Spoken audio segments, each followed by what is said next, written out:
বাংলাদেশ ব্যাংকের গভর্নর যেভাবে বদলানো হলো, ধরেন একজন মানুষের পারফরমেন্স যদি খারাপও হয়, তাও আপনি এই পদের প্রতি সম্মান রেখে তাকে উপযুক্তভাবে বিদায় দেওয়া উচিত ছিল।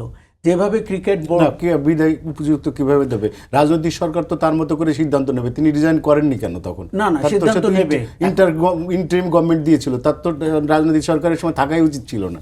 না, এটি একটা কথা, কিন্তু আপনি তখন বিডাতে আশিক চৌধুরীকে কেন রেখেছেন?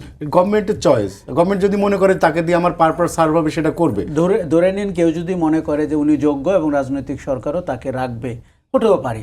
আমি বলতে চাচ্ছি অনেক জায়গায় রেখেছে, কিন্তু আমি বলতে চাচ্ছি আপনার সমস্ত অধিকার আছে বিদায় করার। আপনি বলতেই পারেন ডক্টর ইউনূস সরকার তাকে নিয়োগ দিয়েছে, তারা যেমন আপনি দেখেন লন্ডনে প্রেস মিনিস্টার আকবর হোসেন, উনি পদত্যাগ করে নিজেই বিদায় নিয়েছেন। এরকম অনেক জায়গায় করেছেন। দুর্নীতি দমন কমিশনের গোলাম মর্তুজা কিন্তু এখনো আছে। আমরা জানি না তিনি কি করবেন বা সরকার কি করবে। দুর্নীতি দমন কমিশনের লোকরা কিন্তু চেয়ারম্যান থেকে শুরু করে সবাই নিজেরা সরে গেছেন। কিন্তু যেভাবে ক্রিকেট বোর্ডের অ্যাডহক কমিটি হলো, আমার কাছে দৃষ্টিকটু মনে হয়েছে। দেখুন, আমিনুল ইসলাম বাংলাদেশের একজন সাবেক ক্যাপ্টেন, কাজেই সব কিছু মাথায় রাখতে হবে। আমরা যেন না ভাবি আমিনুল ইসলামের সময় তো আমরা ক্রিকেটে খুব বেশি কলঙ্কিত হয়েছে। আমরা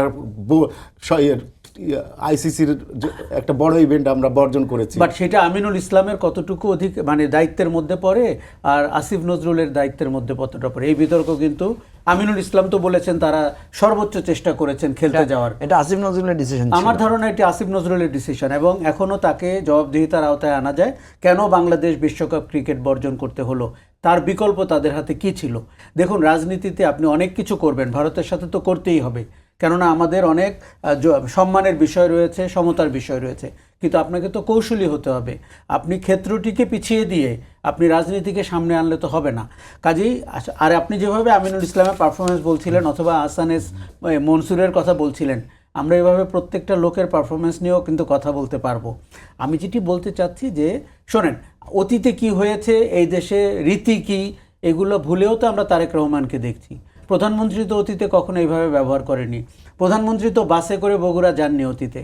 প্রধানমন্ত্রী তো একটি শার্ট 3 দিন পরেননি, এবং উনি সাধারণ মানুষের মতো তো রাস্তায় গাড়ি নিয়ে চলাচল করেননি।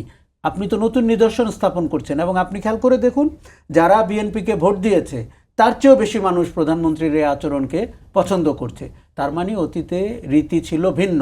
শেখ হাসিনার যা আমি একসময় বলতাম, উনি যা করেছেন আপনি তার বিপরীত করবেন, তাহলে আপনি জনপ্রিয়। সেটাই তো করছেন, সেটাই করছেন। কাজে আপনি অন্যান্য জায়গায়ও এটি করতে পারেন।